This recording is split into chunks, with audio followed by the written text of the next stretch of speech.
जम्मू कश्मीर के डोडा में आतंकवादियों सुरक्षा बलों के बीच मुठभेड़ जारी। ग्रेनेड हमले में सुरक्षा बलों के 2 जवान घायल। डोडा में कास्टीगढ़ इलाके में रात 11 बजे सेना के जवानों पर आतंकवादियों ने किया हमला। एक स्कूल में रुकी थी सेना की टीम। सुरक्षा बलों ने पूरे इलाके की घेराबंदी की। दोनों तरफ से रुक कर लगातार फायरिंग जारी। सुरक्षा बलों के जवान पूरे इलाके में सर्च ऑपरेशन चला रहे हैं। आतंकवादियों की मदद करने के आरोप में अब तक 3 लोग गिरफ्तार।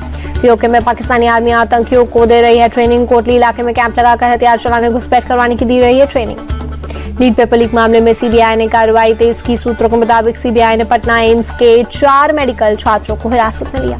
सीबीआई ने छात्रों के कमरों को किया सील। हिरासत में लिए गए 3 छात्र 3rd ईयर के और 1 2nd ईयर में है।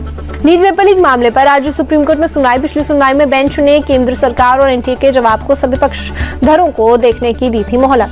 महानगरी मुंबई में सुबह से ही कई जगहों पर तेज बारिश। ट्रैफिक हुआ स्लो। आवाजाही में लोगों को हो रही है काफी दिक्कतें। मुंबई में मूसलाधार बारिश से गांधी मार्केट इलाके में जलभराव, यातायात हुआ प्रभावित। भारी बारिश से मुंबई के चेंबूर इलाके में भी जल जमाव बुरी तरह से बाधित हुआ ट्रैफिक। लोगों की परेशानी बढ़ी।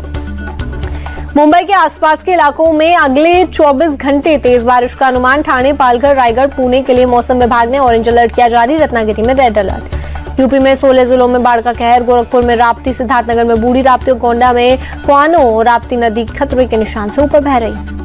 गंगा और घाघरा नदी का भी कई इलाकों में बड़ा जलस्तर। वाराणसी, बुलंदशहर, हापुड़, गाजीपुर में बाढ़ का बड़ा खतरा।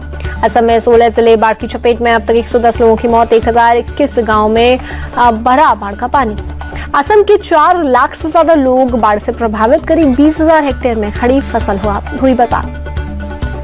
कर्नाटक के अंकोला में लैंडस्लाइड। 4 लोगों की मौत, 3 लोग लापता। स्पॉट पर रेस्क्यू ऑपरेशन जारी। मौके पर एनडीआरएफ की टीम मौजूद। मलबे को हटाकर एक तरफ से सड़क पर ट्रैफिक बहाल किया गया। कर्नाटक के हुबली में भी सुबह से ही बारिश, तापमान में आई गिरावट। मौसम हुआ सुहाना। देश भर में सब्जियों का बढ़ रहा दाम सब्जियों का स्वाद फीका कर रहा है। बारिश की वजह से सब्जी मंडियों से लोग दूर। व्यापारियों के मुताबिक अभी और बढ़ेंगे दाम। यूपी में कांवड़ यात्रा की तैयारी पर सीएम योगी ने की अधिकारियों की बैठक। कांवड़ यात्रियों की सुविधा के लिए दिए जरूरी निर्देश। सीएम योगी ने कांवड़ यात्रा मार्गों की सफाई, लाइट की व्यवस्था, सहायता शिविर लगाने का दिया निर्देश। सुरक्षा के पुख्ता इंतजाम का दिया आदेश। सीएम योगी ने पूरे कांवड़ मार्ग की ड्रोन से निगरानी का दिया आदेश। का शिव भक्तों और आम पब्लिक की सुविधा सरकार की प्राथमिकता। कांवड़ यात्रा से पहले मुजफ्फरनगर पुलिस ने जारी किया आदेश। कांवड़ मार्ग के होटल और ढाबे पर लिखे मालिक और संचालक का नाम। हिंदू संगठनों की मांग पर प्रशासन ने जारी किया आदेश। मुजफ्फरनगर के दुकानदारों ने फैसले का किया स्वागत। दुकानों में लगाए मालिक और संचालक के नाम। एआईएमआईएम चीफ असदुद्दीन ओवैसी ने आदेश को बताया मुसलमान विरोधी। दक्षिण अफ्रीका और हिटलर की जर्मनी से की तुलना। टीएमसी सांसद महुआ मोइत्रा ने आदेश को बताया वैध और संविधान विरोधी। लिखा क्या मुसलमान अपनी पहचान के लिए अपनी आस्तीन पर स्टार ऑफ डेविड का निशान पहनेंगे। पीएम मोदी आज शाम 5:30 बजे बीजेपी मुख्यालय में कर्मचारियों से करेंगे मुलाकात। चुनाव कार्य में लगे पार्टी कार्यकर्ताओं से भी मिलेंगे। रांची में बोले सीएम हेमंता, डेमोग्राफी चेंज होना राजनीति का नहीं, मेरे लिए जीवन मरण का सवाल। सीएम हेमंता ने असम का दिया हवाला। कहा असम में मुस्लिम आबादी 40% तक पहुंच गई। 1951 में 12% थी मुस्लिम। टीएमसी नेता सुष्मिता देव का पलटवार। पूछा सरकारी आंकड़ों के मुताबिक 1951 में 25% थी मुस्लिम आबादी। 2021 में जनगणना नहीं हुई तो 40% का आंकड़ा कहां से आया। पटना में आज होगी बीजेपी प्रदेश कार्य समिति की बैठक। संगठन को मजबूत करने और चुनाव पर होगी बात। पटना के श्री कृष्ण मेमोरियल हॉल में होगी बैठक। डिप्टी सीएम सम्राट चौधरी ने लिया तैयारियों का जायजा। बंगाल में बीजेपी के कार्यकर्ता पसीना नहीं खून बहाकर पार्टी के लिए काम करते हैं। कोलकाता में बीजेपी कार्यकारिणी की बैठक में केंद्रीय मंत्री मनोहर लाल खट्टर का बयान। मनोहर लाल खट्टर ने कांग्रेस को बताया संविधान की हत्या करने वाली पार्टी। कहा कांग्रेस झूठ फैला रही है, संविधान को कोई नहीं बदल सकता। मनोहर लाल खट्टर ने बंगाल की टीएमसी और वामपंथी सरकारों पर किया हमला। कहा दोनों सरकारों में खूब भ्रष्टाचार हुआ, सभी योजनाओं में घोटाले होते हैं। ओमान के पास समंदर में तेल टैंकर के पलटने के बाद से रेस्क्यू ऑपरेशन जारी। भारतीय नौसेना ने सर्चिंग के लिए युद्धपोत INS तेग भेजा। 8 भारतीय क्रू मेंबर समेत 9 क्रू मेंबर्स बचाए गए। मॉरिशस में खुला पहला विदेशी जन औषधि केंद्र। विदेश मंत्री एस जयशंकर ने सोशल मीडिया पर दी जानकारी। मॉरिशस के पीएम प्रविंद कुमार जगन्नाथ उद्घाटन में रहे मौजूद।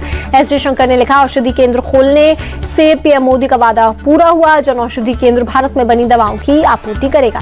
महाराष्ट्र के गढ़चिरौली में पुलिस और C60 कमांडोज के हाथ लगी बड़ी सफलता। एक मुठभेड़ में 12 नक्सलियों को मार गिराया। नक्सलियों ने वंडोली गांव के पास सुरक्षा बलों पर किया हमला। फायरिंग में गोली लगने से 2 जवान हुए घायल। गृह मंत्री देवेंद्र फडणवीस ने सुरक्षा बल के जवानों को कामयाबी की बधाई दी। C60 कमांडोज और पुलिस के लिए 51 लाख के इनाम का किया ऐलान। असम के कछार में 3 उग्रवादी ढेर। एनकाउंटर में 3 पुलिस वाले भी घायल।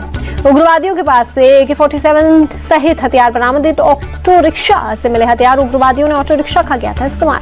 यूपी के बहराइच में मुहर्रम के दौरान हंगामा, करीब 10 लोग घायल, सभी घायलों का इलाज जारी। घायलों में 4 की हालत नाजुक। इलाके के पुलिस बल की तैनाती की गई, फिलहाल हालात नियंत्रण में। पीड़ितों के मुताबिक एक समुदाय के लोगों ने की मारपीट। मथुरा में मुंडिया पूर्णिमा मेले के अवसर पर गोवर्धन मंदिर में उमड़ा भक्तों का सैलाब। 21 जुलाई तक चलेगा मेला। केंद्रीय मंत्री नितिन गडकरी तिरुपति बालाजी मंदिर पहुंचे, मंदिर में दर्शन कर लिया आशीर्वाद। श्रीनगर के पंथा चौक बेस कैंप से अमरनाथ यात्रा के लिए एक और जत्था हुआ रवाना। अब तक 3 लाख से ज्यादा श्रद्धालु कर चुके हैं दर्शन। संयुक्त राष्ट्र में भारत ने गाजा में तत्काल युद्ध विराम की अपील की। सुरक्षा परिषद की खुली बहस में भारत के राजदूत और रविंद्र बोले, तत्काल प्रभाव से सीज फायर और बिना किसी शर्त के बंधकों की रिहाई होनी चाहिए।